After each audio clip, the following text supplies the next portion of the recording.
yuf'al fi waqtin dhamira, karena waktunya jelas sekali. Wakil katakan di awal salat di Islam, salat pertama yang diwajibkan adalah salat subuh dalam agama Islam, makanya dinamakan salat subuh. Waktu salat subuh kapan?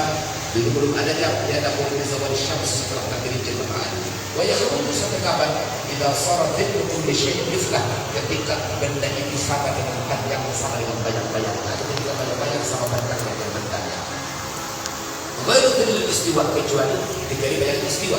Maka yusuf adzil al-mudin ada istiwa, karena ketika istiwa maksudnya istiwa dan khatir istiwa kan ini juga khatir istiwa maksudnya. Wasawat adapun yang dinamakan dengan sawat berarti bain syamsi 'inda wasfi sama tapi sama bintijai buruk. Jadi contohnya matahari di permukaan langit yang mengarah menuju arah timur dari waktu dari matahari. Wal istiwa adapun yang dinamakan istiwa buruk syamsi 'inda wasfi sama sampainya matahari persis di pertengahan langit. Wa 'inda yaqulu ila syai'in basir yusabbu ila istiwa, dan biasanya di situ tidak hilang. Nah, itu tidak hilang maksudnya. Jadi kayak gitu. Awal salat zuhur, waktu salat zuhur itu dibagi pada 6. Yang pertama, waktu fadilah. Waktu paling tinggi. Dia min awalil waktu bi qadri istighraq bil asbab salat. Yang dinamakan waktu fadilah adalah yaitu dari awal waktu dengan sekadar sibuk melakukan asbab salat. Baru saja kita belum lewat. Kita lewat. Waktu fadilah, waktu ikhtiar.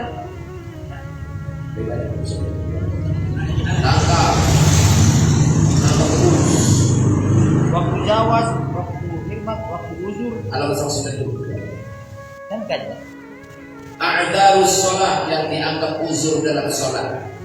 Arba'atun dan dianggap uzur sholat itu ada 4. Yang pertama an-naumu, tidur, uzur terpodok. Kecuali dia terpodok. Yang kedua an-nisyan, karena lupa ya supaya uzurnya kamar dosa itu. Kemudian al-jam'u, kita musafir kemudian berjamaah sholat kamar dosa itu.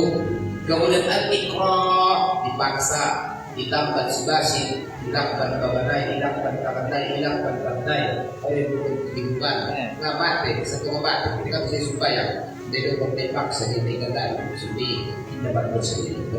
Tawat musuh buat tawanan. Wa mana ada salat, ada pun yang dimaksud dengan salat itu kan anda la ya'tham man akhara salat an waqtiha bi 'udrin min al-a'dha. Yang maksud itu adalah tidaklah berdosa ia andai salatnya itu terlambat melaksanakannya dari mana ataupun dari salah satu uzur yang terjadi.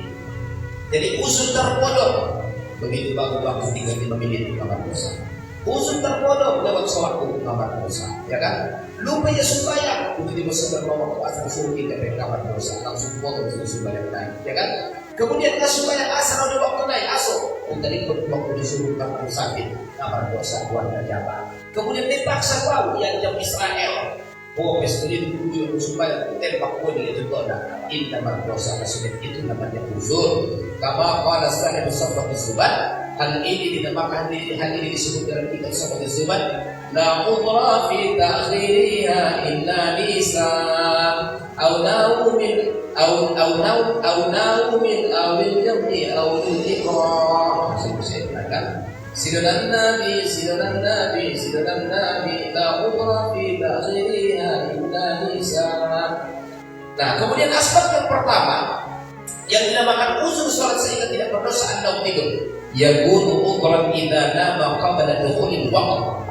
Yang tidak berdosa kalau tertinggal sholat atau terlambat sholat karena tidur, kalau dia tidurnya sebelum masuk waktu. Berarti kalau dia tidurnya setelah masuk waktu, tidak dipandang uzur tetap berdosa karena melepaskan sholat. Jelas ya? Jelas. Atau sebelum masuk waktu diperintah, misalkan dia mengilat kontak, bintang doa alim bila disuruh dibutuhkan di foto Tuhan itu, ya kan? Jadi mesti sebelum masuk waktu. Wa amma idza nama ba'da dukhulil waqti, kalau dia tidurnya setelah masuk waktu, pada yu'tabaru udhran, maka tidak dinamakan uzur berarti dosa. Illa idza kana min adatihi, kecuali sudah jadi kebiasaan buat dia. Al-qiyamu minan nawm qabla dukhulil waqt. Maksudnya kebiasaan apa? Andai dia tidur setelah masuk waktu, biasanya dia terbangun sebelum waktunya habis. maka itu tidak berdosa kalau lewat untuk yang sekali. Mana pasien? Nah, saya biasanya kalau tidur setelah masuk waktu lama-lama setengah jam. Kalau saya mabuk masih ada waktu buat sholat, itu nggak dosa. Tapi sekali ini saya terlambat bangun. Tiba-tiba saya bangun, maka sudah habis waktu. Padahal biasanya kau bangun saya sebelum habis waktu. Itu tak berdosa. Karena dia sudah punya kebiasaan biasanya bangun sebelum waktu habis. Tapi kali ini tidak kebangun, dia tak berdosa kalau dalam konteks begini. Tapi kalau dia tahu bahwa dia adalah tukang tidur, waduh batal. Jangankan bulu, lau bodoh, kan itu kan? Jangankan di atas ranjang, gulung, cukup ke kamar mandi terkodoh dia, kan? Malah betul untuk mahdi di mana ada yang terkodoh di pintu umum, memang tukang bodoh bodoh. Anggo bodoh dia masuk bang berarti berdosa jelas ya. Tapi kalau dia adalah orang yang bisa mengatur waktu atau gampang bangun dengan membuat jam waker untuk membangunkan dia atau isoplak untuk mencontoh nomor B atau kalakson, maka bisa bangun. Kali ini tidak kebangun, maka itu dipandang usul dia tidak berdosa berarti konsekuensinya. Betul? Awsa siqatan yuqimuhu kepada khulli waqt, atau dia tidak berdosa tidur setelah masuk waktu, andaikan dia sudah mewasiatkan kepada seseorang yang dipercaya untuk membangunkan sebelum habis waktu. Ternyata kaya membangun anak turun, kaya membangun anak di usia turun, maka dia tidak dianggap berdosa. Jadi uzur itu dianggap tidur, ya kan? Tidur dianggap uzur. Kalau dia maksudnya tidur, dia sebelum masuk waktu dan biasanya tidak kebangun dalam waktu. Biasanya bangun adalah setelah habis waktu. Berarti manhaba haula lima yushika ayu ba'fi, yang adalah diri kita potensi tidurnya seperti apa supaya tidak sampai menyediakan Allah Subhanahu wa taala. Wa yusannu iqadu man nama qabla dukhulil waqt. Sunnah hukumnya membangunkan orang yang tidur sebelum masuk waktu. Wa yajibu iqadu man nama ba'da dukhulil waqt. Wajib hukumnya membangunkan orang yang tidur setelah masuk waktu. Dibangunkan sebelum masuk waktu sunnah hukumnya. Membangunkan orang tidur setelah masuk waktu wajib hukumnya.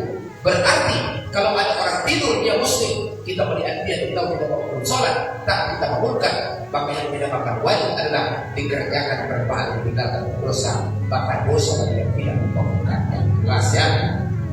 Wanisyan, adapun lupa itu dipandang usul adalah kapan?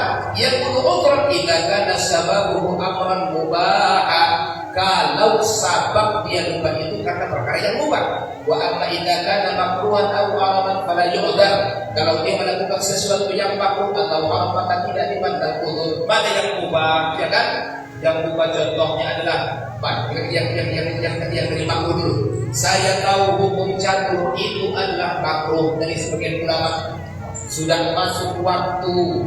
Biasanya kalau saya main catur lupa waktu, maka berarti kalau saya main catur lupa waktu atau terlambat sholat di akhir waktu dosa. Kenapa? Karena pekerjaan asbab yang membuat lupa sholat itu adalah perkara yang makruh, apalagi haram. Orang mubah do, dia mengubah naik contohnya, ya kan? Barjagal do, angkutan dari barjagal do, pernah hukum mubah. Terlambat sembahyang umpamanya tidak sempat masuk dalam ranah hukum haram, tapi berarti kelupaan yang toleransi karena dipandang yang sebagai uzur. Jelas. Kemudian al-jam'u, mengumpulkan dua salat juga dipandang uzur. Baina salataini, antara dua salat, ay taqdimus salati 'an waqtiha, menerima sembahyang dari akhir dipindahkan pada waktu yang pertama, atau takhiruha, atau menjual waktu yang pertama pada waktu yang kedua. Dzalika al-jam'i baina wa baina salatin ukhra. Ini maksudnya adalah menggabungkan dua salat dengan salat yang lain.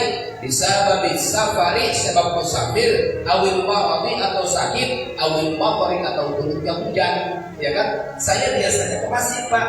Coba karena hujan lebat, maka asar itu saya tarik ke waktu subuh karena biasanya asar sore hujan. Maka berarti saya menjamak, bukan dalam keadaan musafir. Ini contoh di rumah boleh kata Nabi, tapi jangan menjadi kebiasaan. Bagi nanti ketika asal sampai waktunya, kita tidak dinamakan orang yang meninggalkan sholat karena sudah kita jamak tadi di jamak takbir sebelum kita. Jangan boleh takbir berdoa. Nah, takbir berdoa. Baru pernah pesta itu. Sama dengan pesta. Jadi sulap dan supaya besar.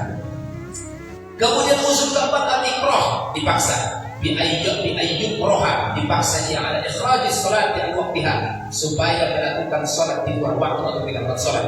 Fayu'dar fi dzalika, maka dipandang usullah dipaksa itu idza tawaffar syurutul ikram, kalau berkumpul 4 syarat paksaan. Jadi kalau syarat kan sudah sebenarnya paksa itu ada sebenarnya itu sudah aku supaya kita paksa itu sebenarnya ada di situ saya.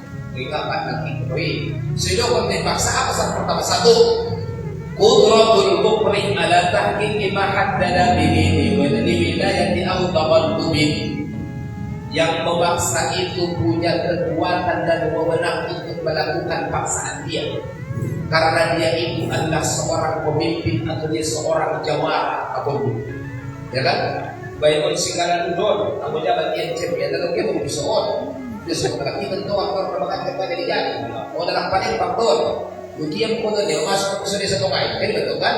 Aku jabat ini dia menemukan anak paling faktor dia anak punya supaya bapak kumpul bukti, kan? Berarti mampu dia membuktikan paksa ada atau ancaman dia. Nah, syarat kedua, ajazul mukroh, yang dipaksa itu ajaz, lemah, tidak punya kekuatan untuk melawan, untuk mengantisipasi paksaan orang yang memaksa. Contoh, antara kepada contoh memaksa, kita sekepel dari itu kan? Tentu kamu ini untuk memaksa perkara, sudah dilawi, dia tahu. Saya boleh ketika dia memaksa. Yang ketiga adalah dzannul mukrah, yang dipaksa ini dia zon, berat keyakinan dia. Annahu in tana, kalau dia membantah, fa'ala al-mu'min tahu wa fahu, maka yang mengancam ini akan melakukan apa yang dia takutkan. Lazon dawon, ya kan?